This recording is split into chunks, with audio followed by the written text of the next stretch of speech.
Nana digororowokan cenah naon neangan budak lain tos di desa. Bab 617 konfrontasi antara kedua belah pihak. Li Guojian melambaikan tangannya, dan dua orang segera bersembunyi di balik dua pohon lainnya untuk berlindung. Lalu dua orang berlari ke dalam hutan, jelas sedang mempersiapkan penyergapan. Dia memandang Henry, yang menggelengkan kepalanya dan memberi isyarat agar mereka tidak bergerak. Li Guojian dan yang lainnya memegang senjata di tangan mereka dan melihat ke dalam. "Siapa yang kembali? Kenapa kamu tidak masuk setelah membuka pintu begitu lama?" Dua pria berbaju hitam, memegang pisau tajam, bergumam dan berjalan menuju pintu. Henry memiliki dua jarum perak lagi di tangannya.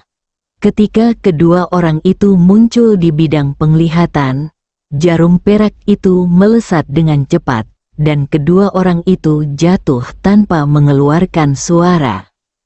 Henry melambaikan tangannya dan masuk lebih dulu. Ketika Li Guojian melihat keahlian Henry barusan, reaksi pertamanya adalah orang ini benar-benar prajurit yang istimewa. Sekelompok orang masuk dan menemukan sebuah gua yang terbentang di kejauhan. Henry dan yang lainnya bergegas masuk dari pintu dan pada dasarnya tidak menemui perlawanan. Ketika mereka keluar dari gua, mereka menemukan bahwa itu adalah halaman dengan townhouse yang dibangun di pegunungan yang gelap. Jika mereka tidak masuk seperti ini, mereka tidak akan pernah menemukannya dari depan, dan mereka tidak akan pernah membayangkannya di sana adalah sebuah gua. "Henry, apakah kita dikepung?" Hanya melihat villa-villa ini, Li Guojian tidak bisa lagi tenang, dan matanya penuh kejutan. Mata Henry sedikit menyipit, dan senyuman tak terlihat muncul di wajahnya. Tampaknya gua tiga kelinci yang licik benar-benar cocok untuk pemilik tempat ini, Zhong Sunyi. Ini adalah tempat persembunyiannya yang ketiga yang ditemukan setelah rumah lelang dan villa keluarga Sen. Henry mengetahui lokasi ini 3 hari yang lalu ketika dia melepaskan pencuri itu, dan menilai bahwa itu adalah Zhong Sunyi. Dia khawatir dia tidak cukup kuat, jadi dia pergi ke rumah Meng Zhengde dan menemukannya secara tidak sengaja. Batu darah naga ini. Saya hanya tidak menyangka bahwa Zhong Sunyi akan begitu mendominasi dan serakah. Dia tidak hanya ingin mendapatkan batu darah naga, tetapi dia juga mengambil cara yang begitu mudah untuk mendapatkannya menjadi kemarahan Li Guojian dan lainnya, yang membuatku merasa bahagia. Jadilah luar biasa, jadilah kuat, tidak peduli seberapa hebat atau kuatnya Anda. Di depan para prajurit dan senjata ini, Anda akan dikalahkan dan dikalahkan sepenuhnya. Bunuh seseorang dengan pisau pinjaman, meski tidak masuk hitungan. Bukankah gangster seperti itu seharusnya dibiarkan meninggalkan kota Bandung atau dilenyapkan sepenuhnya? Ini adalah pemberantasan kekerasan dan ketenangan pikiran. Haha, semburan tawa terdengar di villa. Lalu sekelompok pria berbaju hitam keluar, dan yang berjalan di depan adalah Zhong Sunyi. "Kamu sekarang memiliki kesempatan untuk segera pergi. Jika tidak, ini akan menjadi tempat pemakamanmu, dan hari ini tahun depan akan menjadi hari peringatanmu." Zhong Sunyi berkata dengan arogan kepada orang-orang di depannya. Tidak ada yang mengenali Henry. Gila, mungkin di mata orang lain, dia sombong. Tetapi dalam pandangan Henry, Zhong Sunyi memang memiliki modal untuk menjadi sombong. Karena pada kondisi puncak Tiadao tingkat 6, dia dapat sepenuhnya menghindari serangan peluru. Tentu saja, Saat itulah hanya ada sedikit peluru. Jika senapan mesin ringan di tangan orang-orang di tempat kejadian mengenai dia pada saat yang bersamaan, maka Zhong Sun Yi pasti akan mati. Li Guojian dan yang lainnya semuanya adalah prajurit yang bersemangat. Bagaimana mereka bisa menerima ancaman pihak lain? Bukankah kamu itu Zhong Sun Yi? Li Guojian telah menyadari bahwa inilah orang yang mereka cari tetapi gagal saat mereka menyegel rumah lelang Bandung terakhir kali. Zhong Sun Yi merasa aneh saat mendengar nama itu dipanggil. Matanya menyipit, menatap wajah Li Guojian, dan bertanya dengan suara yang dalam, "Siapa kamu?" "Saya seorang tentara." Li Guojian menegakkan punggungnya dan berkata dengan bangga. "Prajurit?" Zhong Sun Yi tertawa menghina. "Saya bisa melihat dengan jelas seragam kamuflase Anda dan cara berpakaian Anda. Tentu saja saya tahu siapa Anda. Yang saya tanyakan adalah nama Anda." No comment. Meskipun Li Guojian tidak takut dengan teroris ini di mata mereka, dia tidak akan pernah menyebut namanya dengan mudah. "Mengapa kamu tahu namaku?" Zhong Sun Yi menatap Li Guojian dengan mata menyala-nyala, dan pikirannya teringat akan deskripsi panggilan bawahannya ketika rumah lelang Yuntian disegel hari itu. Li Guojian telah melihat kecurigaan Zhong Sun Yi terhadapnya, dan berkata sambil tersenyum, "Sayang sekali aku tidak menangkapmu di rumah lelang terakhir kali. Aku tidak menyangka kamu berani mencuri harta nasional secara terbuka.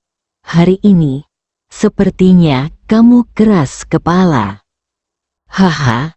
Ketika Zhong Sun Yi mendengar pengakuan Li Guojian, dia melihat ke langit dan tertawa liar, dengan cahaya marah di matanya.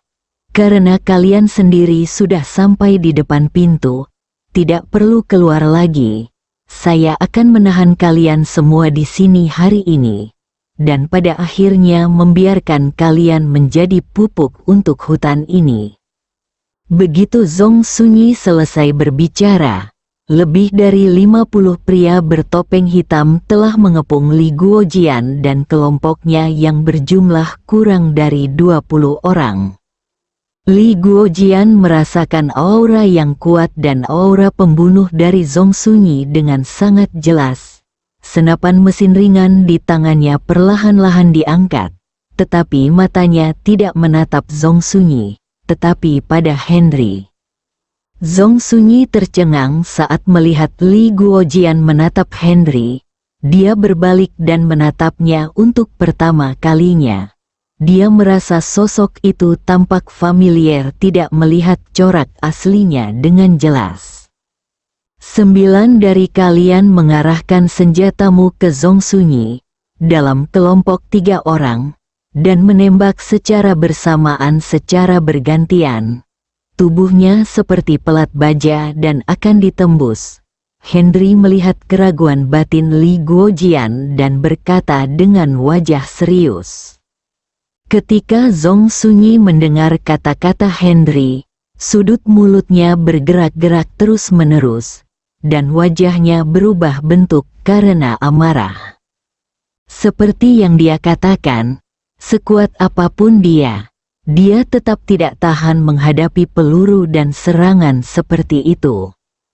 "Apakah kamu Henry?" Zhong Sun Yi tiba-tiba mengenalinya dan bertanya dengan heran. "Selamat," jawabannya benar. Henry tersenyum dan bertepuk tangan. Zhong Sun Yi sangat marah hingga tubuhnya membeku, dan Li Guojian tertawa terbahak-bahak. Dia satu-satunya orang yang masih bisa melucu dalam hidup dan mati. "Henry, apakah kamu membawanya ke sini?" Zhong Sun Yi secara alami menjadi curiga padanya ketika dia mengira dia telah mencuri patung giok darah 9 naga dari toko perhiasan Tang Feng. "Zhong Sun Yi, kamu menjadi semakin pintar. dan aku semakin menghargaimu. Henry tidak membantah, tapi terus memuji Zhong Sunyi. Namun, ketika pujian semacam ini sampai ke telinga Zhong Sunyi, itu sangat kasar dan tidak nyaman hingga dia sangat marah hingga ingin muntah. Henry, karena kamu ingin mati bersama mereka, maka jangan salahkan kami. Aku akan membiarkan kalian semua mati di sini hari ini. Zhong Sunyi sangat marah hingga suaranya hampir menderu. Apakah kamu bersedia? Henry bertanya sambil memandang pria berbaju hitam yang bersiap menyerang. Mereka tercengang.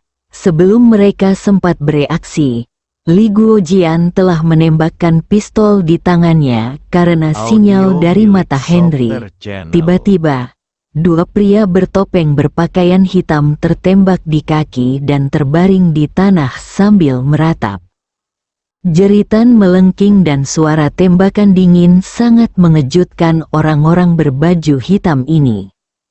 Bab 618 masih terlalu dini untuk berbangga. Sudut mulut Zhong Sunyi bergerak-gerak, dan wajahnya menjadi pucat. Dia tidak pernah berpikir bahwa dia akan benar-benar mengambil tindakan saat berbicara, dan dia melakukannya dengan sangat tegas. Sial, menggunakan pistol untuk menembak tubuh seseorang. Bagi bawahan biasa itu, meskipun yang berkekuatan tinggi bisa mencapai tiadau tingkat kedua, mereka tidak begitu hebat hingga kebal, bukan begitu? Henry menatap Zhong Sunyi dengan senyuman lebar di matanya. Henry, jangan terlalu sombong. Jika kamu terus seperti ini, kami akan melawanmu. Mata Zhong Sunyi hampir terbakar.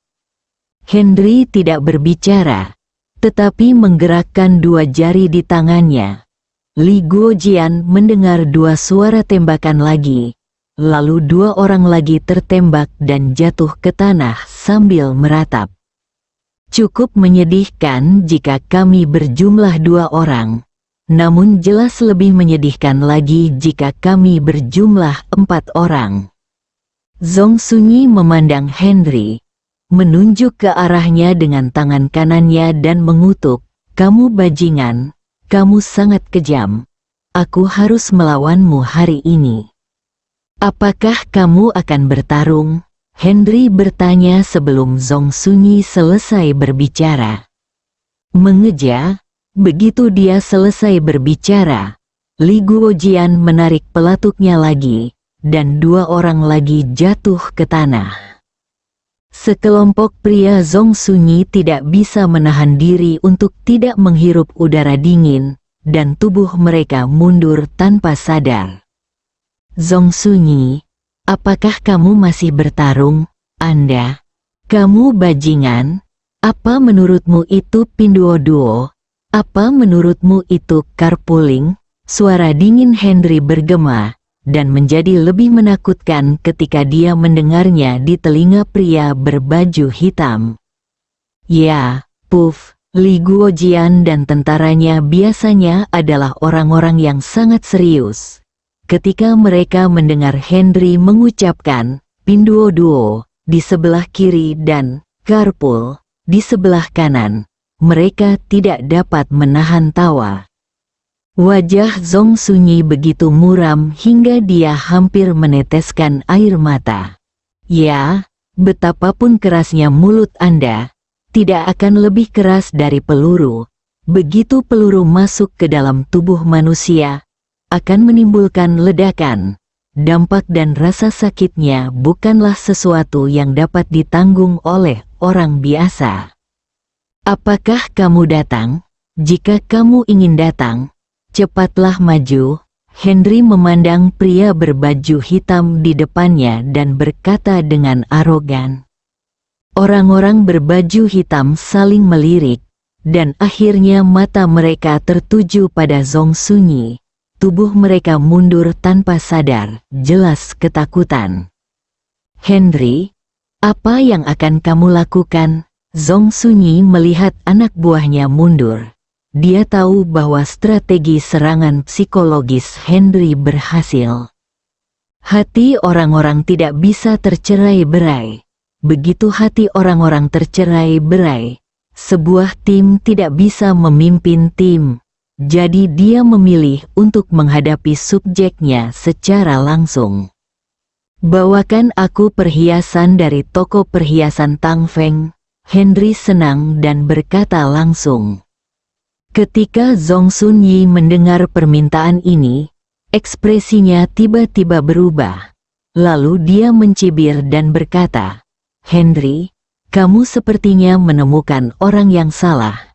Kami tidak mencuri perhiasan itu dicuri oleh seseorang yang dikirim oleh master dari Laut Cina Selatan. Apa hubungannya dengan saya?" Zhong Sun Yi berkata sambil mencibir. Yi langsung menyangkalnya. Henry menatap Zhong Sun Yi dengan senyum lucu di wajahnya, dan kemudian dengan gerakan santai, sebuah jarum perak ditembakkan ke arah seorang pria berpakaian hitam di tengah kerumunan. Pria berbaju hitam itu bahkan tidak sempat bereaksi untuk menghindarinya. Dia melihat jarum perak menembus tubuhnya. Dan kemudian ada rasa gatal yang tak tertahankan di tubuhnya. Dan kemudian dia jatuh ke tanah, meratap kesakitan. "Henry, kamu telah bertindak terlalu jauh dan berulang kali menyakiti anak buahku." Zhong Sun Yi meraung dan berteriak.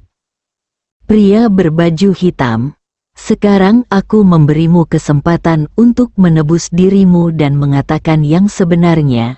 Jika tidak, aku tidak keberatan membiarkanmu terus menderita," kata Henry dengan suara dingin. Pria berbaju hitam yang jatuh ke tanah sudah berkeringat kesakitan. Mendengar perkataan Henry, dia semakin tertekan dan hampir muntah darah mata.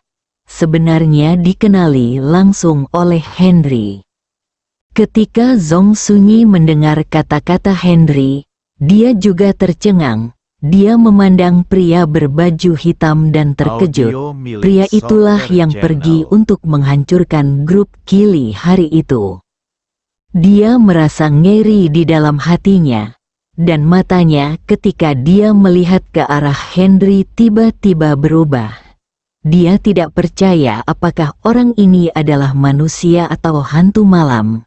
Bahkan jika itu dia, jika dia tidak memperhatikan dengan sengaja, dia tidak akan mengenalinya. "Henry, kamu kejam." Zhong Sun Yi melihat keadaan bawahannya dan tahu bahwa dia pasti tidak akan bisa bertahan sampai akhir. Daripada mengatakannya pada akhirnya dan menangani bawahannya sendiri, itu akan terjadi lebih baik akui saja dan lupakan saja. Dia melambaikan tangannya, dan seseorang segera mengeluarkan 2 tas besar dari dalam rumah. Masing-masing tas berukuran tinggi sekitar 1 meter dan lebar setengah meter. Ketika barang-barang itu diletakkan di depan Henry, ekspresi Henry sangat tenang.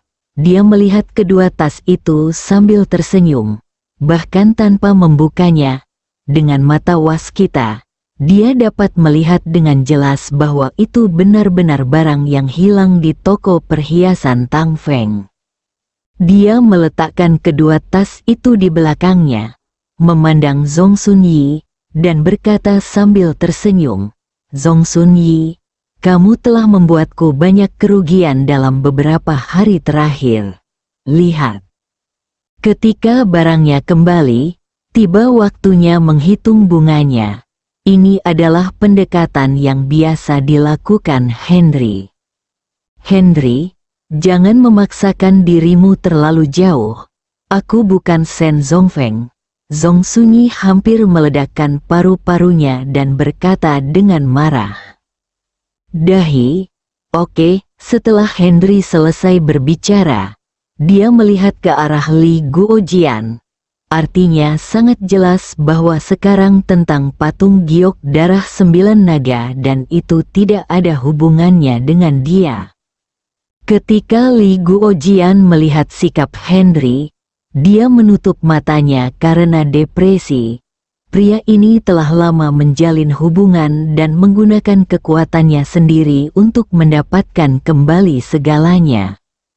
Zhong Sunyi juga melihat apa yang dimaksud Henry, dengan rasa jijik yang mendalam di matanya. Henry, jangan terlalu bangga terlalu dini.